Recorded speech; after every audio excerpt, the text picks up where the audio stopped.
कभी किसी आधुनिक हवाई पट्टी के भारी कंक्रीट के पास खड़े होकर उस विशालकाय मशीन को उड़ान भरने के लिए तैयार होते देखा है। जब एक जेट विमान के सामने लगे विशालकाय पंखे तेजी से घूमने लगते हैं तो वे सिर्फ हवा को पीछे नहीं धकेलते, बल्कि अपने आसपास के पूरे वातावरण को अपने अंदर खींच लेते हैं। पहली नज़र में ये इंजीनियरिंग का एक बेदाग चमत्कार लग सकता है, लेकिन आज आप और मैं इस चमकते हुए सच के पीछे छिपे भयानक खतरे को करीब से देखने वाले हैं। जब आसमान में हल्की नारंगी और धूल भरी धुंध छाती है तो उसमें अरबों महीन सिलिकेट के कण और नुकीली रेत तैर रही होती है। ये तेज रफ्तार इंजन एक महाकाय वैक्यूम क्लीनर की तरह काम करता है, जो खुद को जिंदा रखने के लिए इस रेगिस्तानी धूल को निगलने पर मजबूर है। क्या ये बेदाग मशीन इस रेगिस्तान के क्रूर हमले से बच पाएगी? हम अक्सर ये मान लेते हैं कि कोई भी बड़ी तबाही हमेशा एक बड़े धमाके, अचानक आई खराबी या फिर किसी सनसनीखेज हेडलाइन के साथ शुरू होती है। लेकिन सच तो ये है कि इस बेहद खतरनाक माहौल में मशीनों की बर्बादी के लिए किसी बड़े धमाके की जरूरत नहीं होती। इसकी शुरुआत तो लाखों अदृश्य और सूक्ष्म कणों के लगातार होने वाले हमलों से होती है। जब एक अंधा कर देने वाला रेतीला तूफान आता है तो वो कुछ ही घंटों में शांत हो जाता है, आसमान साफ हो जाता है और उड़ानें फिर से सामान्य हो जाती हैं। लेकिन उन इंजनों की गहराइयों में जो तबाही के निशान छूट जाते हैं, उन्हें कोई नहीं देख पाता। एक खोजी पत्रकार के रूप में मुझे ये पूछना ही होगा कि क्या दुबई के इस आलीशान विमानन साम्राज्य को जिंदा रखने वाली हवा ही इसे धीरे धीरे अंदर से खोखला कर रही है। दुबई ने एक ऐसा भौगोलिक चौराहा तैयार किया है जो इस बंजर जमीन की प्राकृतिक सीमाओं को सीधे चुनौती देता है। साल 2025 में दुबई इंटरनेशनल एयरपोर्ट ने लगभग 95.2 मिलियन यात्रियों की आवाजाही को संभाला और हवाई पट्टी पर करीब 4,54,800 उड़ानों को दर्ज किया गया। ये एक ऐसी 24 घंटे चलने वाली मशीन है जिसका रुकना नामुमकिन है, क्योंकि ये केवल एक हवाई अड्डा नहीं है, बल्कि इस पूरे शहर की आर्थिक रीढ़ की हड्डी है। मरीना के ऊपर बने आलीशान होटल, गगनचुंबी इमारतें और महंगे रेस्तरां पूरी तरह से इन उड़ानों के जरिए आने वाले अमीर सैलानियों पर निर्भर हैं। चलिए इसे करीब से समझते हैं। जब भी कोई बाहरी संकट आता है तो दुबई का ये चमचमाता पर्यटन बाजार कांच की तरह बिखरने की कगार पर पहुंच जाता है।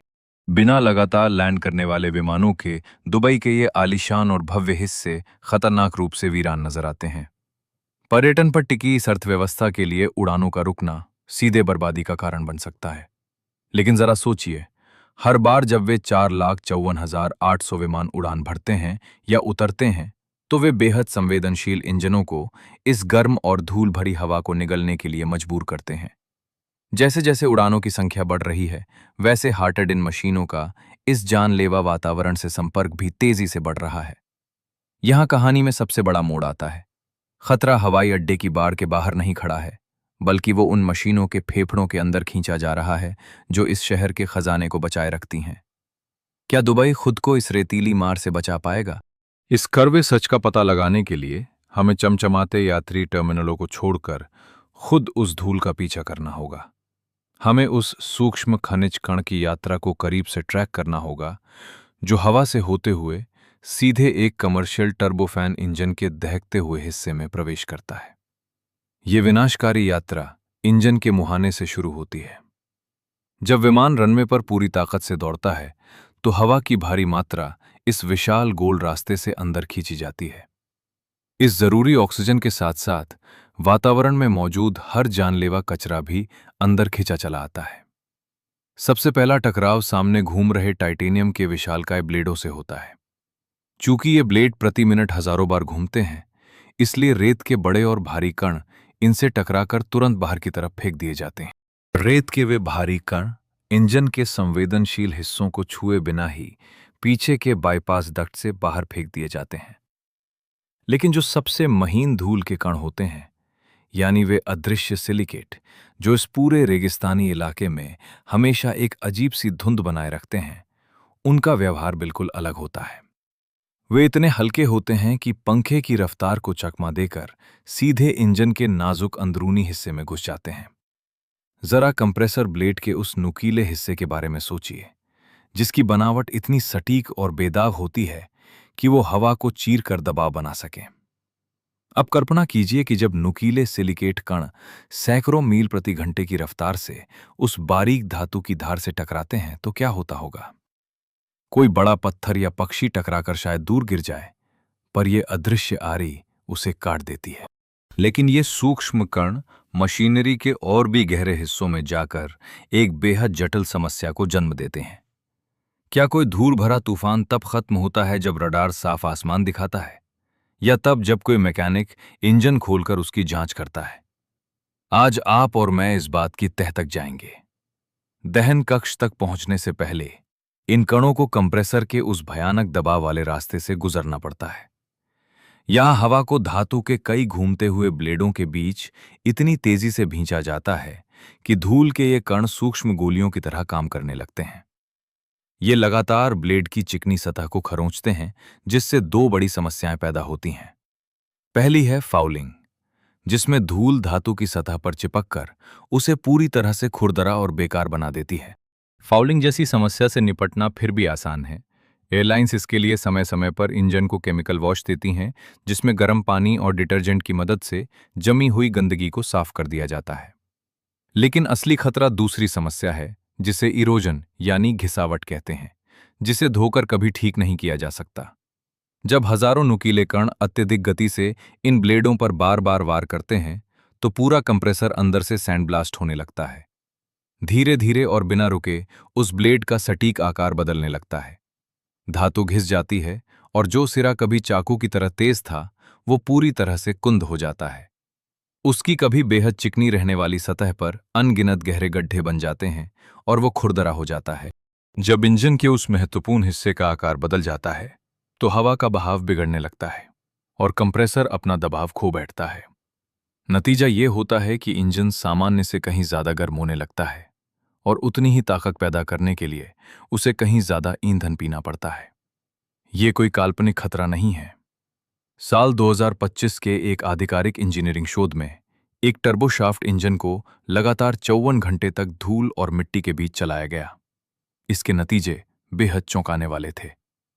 वैज्ञानिकों ने पाया कि इंजन की ताकत में भारी गिरावट आई थी, ईंधन की खपत बहुत बढ़ गई थी और एग्जॉस्ट का तापमान खतरनाक स्तर तक पहुंच गया था।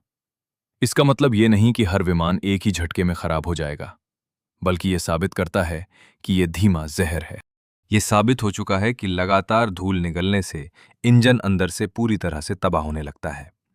एक विशाल हवाई जहाज के ईंधन खर्च में भारी बढ़ोतरी होने से पहले उसके इंजन में कितनी तबाही चुपचाप जमा हो चुकी होती है, कंप्रेसर की यह घिसावट एक गंभीर आर्थिक झटका है। लेकिन जो महीन धूल के कण इस हिंसक रास्ते से बचकर निकल जाते हैं, उनका सामना इससे भी बड़े नर्क से होता है। उन्हें सीधे हाई प्रेशर टरबाइन में धकेल दिया जाता है, जो इस इंजन का असली दिल है। इस हिस्से का तापमान इतना भयानक होता है कि वो टरबाइन ब्लेड बनाने वाली खास धातुओं के पिघलने की प्राकृतिक सीमा को भी पार कर जाता है। इस दहकती भट्टी के सामने कोई भी चीज सुरक्षित नहीं रह सकती। इस भीषण आग के अंदर उस रेगिस्तानी धूल का रूप और उसकी रासायनिक संरचना पूरी तरह से बदल जाती है। जब सिलिकेट के ये बारीक कण इस डरावने तापमान के संपर्क में आते हैं, तो वे पिघलकर कांच की तरह तरल बन जाते हैं। धातु से टकराकर दूर गिरने के बकने के बजाय वे उस पर चिपकने लगते हुए टरबाइन ब्लेडों पर जाकर जम जाती है और ठंडी होकर शीशे जैसी एक सख्त परत बना लेती है। लेकिन सबसे बड़ा खतरा इन ब्लेडों की सतह के ठीक नीचे छिपा होता है। इन्हें पिघलने से बचाने के लिए आधुनिक इंजीनियरिंग के तहत इनमें सैकड़ों सूक्ष्म कूलिंग छेद बनाए जाते हैं। इन छेदों से बहने वाली ठंडी हवा ब्लेड के ऊपर सुरक्षा की एक पतली चादर बना देती है, ताकि वे पिघलने से बचे रहें। लेकिन क्या होगा अगर इन ब्लेडों को ठंडा करने वाली हवा खुद अपने साथ पिघले हुए विनाशकारी कण लेकर चल रही हो? वो शीशे जैसा मटीरियल इन छोटे छोटे कूलिंग सुराखों के आसपास जमने लगता है। धीरे धीरे ये छेद बंद होने लगते हैं और ठंडी हवा का रास्ता पूरी तरह रुक जाता है। जैसे ही सुरक्षा कवच टूटता है, धातु का तापमान अचानक आसमान छूने लगता है, जिससे इसकी मजबूती और उम्र दोनों खत्म होने लगती हैं। कॉकपिट में बैठे पायलट को शायद सब कुछ सामान्य लगे, लेकिन इसका मतलब ये नहीं कि अंदर तबाही नहीं मची है। वो धातु अंदर ही अंदर घुट रही है। आज आप और मैं इस बात को नजरअंदाज नहीं कर सकते कि जो सुरक्षा प्रणाली इस इंजन को पिघलने से बचाने के लिए बनी थी, वो खुद बाहर से खींची गई इस बारीक धूल की वजह से दम तोड़ रही है। शहर के ऊपर मंडराता हुआ एक भयानक और कयामत जैसा रेतीला तूफान टेलीविजन की स्क्रीन पर बेहद रोमांचक और डरावना दिखाई देता है। ये तुरंत उड़ानों में देरी कराता है और अखबारों की सुर्खियों पर कब्जा कर लेता है। लेकिन जब एक खोजी पत्रकार के रूप में मैं इसकी गहराई में जाता हूं, तो समझ आता है कि इस पूरे एविएशन सिस्टम को दिवालिया होने से बचाने में जुटे इंजीनियरों और फाइनेंशियल प्लानर्स के लिए सबसे बड़ा खतरा ये एक अकेला बड़ा तूफान नहीं है। असली और सबसे घातक खतरा तो वो है जो बेहद खामोशी से हर रोज थोड़ा थोड़ा करके इस सिस्टम को खोखला कर रहा है। ये खतरा है उड़ानों के दौरान हर रोज होने वाला धूल का रिसाव। जब आसमान बिल्कुल साफ और चमकीला दिखाई देता है, तब भी हवा में बारूद जैसे बारीक खनिज कण तैर रहे होते हैं, जिन्हें ये विमान सांस की तरह अंदर खींचते हैं। अब वैज्ञानिक इस छिपे हुए सच का नक्शा तैयार कर रहे हैं। इसके लिए वैज्ञानिक विमानों के वास्तविक रास्तों, आधुनिक मौसम ट्रैकिंग और धूल के बारीक मॉडलों का इस्तेमाल कर रहे हैं, ताकि ये पता लगाया जा सके कि विमान के पंखों से जुड़े इंजन अपने सफर के दौरान कितनी धूल निगलते हैं। इसका मतलब ये है कि ये नुकसान अचानक नहीं होता, बल्कि नियमित रखरखाव की तारीखों के बीच धीरे धीरे बढ़ता रहता है। ये 12, 18 या 24 महीनों की लगातार सेवा के दौरान इंजन द्वारा सोखे गए घिसने वाले मलबे का कुल योग है। अब एक गंभीर सवाल उठता है कि किसी बड़े एविएशन हब के लिए वित्तीय रूप से क्या संभालना ज्यादा मुश्किल है, एक बड़ा तूफान जो एक दिन की उड़ानें रद्द कर दे, या सालों तक चलने वाला वो छोटा और अदृश्य नुकसान जो कभी खबरों की सुर्खी नहीं बनता। आधुनिक बुनियादी ढांचे के बारे में ये बात मुझे सबसे ज्यादा परेशान करती है। एक बड़ा हादसा तुरंत ध्यान खींचता है, लेकिन ये धीमी मौत अदृश्य रहती है। लेकिन इस यांत्रिक प्रणाली के भीतर होने वाला ये धीमा विनाश पूरी तरह से छिपा रह सकता है, जबकि बाहर से जनता को सब कुछ सामान्य और सुरक्षित दिखाई देता है। तूफान तो थम जाता है, लेकिन उसका असर कभी खत्म नहीं होता। क्या इस पूरे सिस्टम के लिए सबसे बड़ा खतरा किसी एक इंजन का फेल होना है, या फिर उस हादसे को रोकने के लिए लगातार बढ़ने वाला भारी भरकम मेंटेनेंस का खर्च? अगर ये यांत्रिक क्षति वास्तव में संचयी है, तो मरुस्थल के खिलाफ असली जंग आसमान में नहीं, बल्कि उन विशाल और अंधेरे मेंटेनेंस हैंगरों के भीतर लड़ी जा रही है। इस कठोर वातावरण में विमान चलाने के वित्तीय बोझ को दो अलग अलग हकीकतों में बांटकर देखना होगा। पहला है तत्काल परिचालन लागत। जब हवा में उड़ती धूल के कारण दृश्यता कम हो जाती है, तो हवाई अड्डे को कड़े नियम लागू करने पड़ते हैं। विमानों को हवा में ही चक्कर काटने पड़ते हैं या दूसरे शहरों में भेजना पड़ता है। एक ऐसे शहर में जहां आलीशान होटलों के खाली होते ही पर्यटन का संकट मंडराने लगता है, वहां एक भी यात्री की उड़ान में देरी पूरी अर्थव्यवस्था पर सीधा और गहरा प्रहार करती है। वहीं दूसरी हकीकत है दीर्घकालिक यांत्रिक बिल, जो बहुत भारी पड़ता है। इसमें बोरोस्कोप निरीक्षणों के अंतहीन चक्र शामिल हैं, जहां कुशल तकनीशियन टरबाइन के भीतर विशेष कैमरे डालकर कांच जैसी जमावट और सूक्ष्म क्षरण की बारीकी से तलाश करते हैं। इसका सीधा मतलब है कि उड़ानों को रोककर बार बार कंप्रेसर की धुलाई करनी पड़ती है। इसके लिए प्रदर्शन के आंकड़ों पर लगातार नजर रखनी पड़ती है और बेहद महंगे बारीकी से तैयार किए गए टरबाइन के कलपुर्जों को उनकी सामान्य अवधि से बहुत पहले ही बदलना पड़ता है। हालांकि हमारे पास दुबई का धूल से जुड़ा हुआ कोई भी सार्वजनिक वित्तीय डेटा उपलब्ध नहीं है जो इस भारी खर्च की पोल खोल सके। दोस्तों, इस बेहद सुरक्षित और गुप्त कॉर्पोरेट जानकारी के बिना कोई भी बाहरी विश्लेषक या पत्रकार ये सटीक अनुमान नहीं लगा सकता कि ये रेगिस्तान एयरलाइंस से कितनी बड़ी कीमत वसूल रहा है। लेकिन इन लगातार होने वाली जांचों, सख्त सफाई कार्यक्रमों और कलपुर्जों की कड़ी निगरानी के पीछे के वैज्ञानिक कारण पूरी दुनिया में स्वीकृत इंजीनियरिंग तथ्य हैं। ये अदृश्य खर्च वास्तविक है, और इस घर्षण को रोकने के लिए इंसानी श्रम और महंगे स्पेयर पार्ट्स के एक विशाल नेटवर्क की जरूरत होती है। दुबई को सिर्फ इस बात के लिए लगातार कितना पैसा बहाना पड़ता होगा ताकि रोजाना का ये मामूली रेगिस्तानी संपर्क किसी बड़े और विनाशकारी हादसे में न बदल जाए। जब आप इस शहर के भविष्य की योजनाओं को करीब से देखते हैं, तो ये छुपा हुआ मेंटेनेंस का बोझ और भी भयानक रूप ले लेता है, क्योंकि दुबई अपने वर्तमान स्तर से संतुष्ट नहीं है। ये शहर अपने वर्तमान रिकॉर्ड को पूरी तरह से ध्वस्त करने की तैयारी में जुटा है। लगभग 128 बिलियन दिरहम के घोषित बजट के साथ अल मक्तूम इंटरनेशनल एयरपोर्ट परियोजना का विकास किया जा रहा है ताकि आने वाले समय में हर साल 260 मिलियन यात्रियों को संभाला जा सके। ये मौजूदा दुबई इंटरनेशनल एयरपोर्ट की तुलना में कहीं अधिक विशाल एविएशन फुटप्रिंट का खाका है। विकास के इस संकट का दुबई का एकमात्र समाधान एक बड़ा और अधिक सक्षम हवाई अड्डा बनाना है।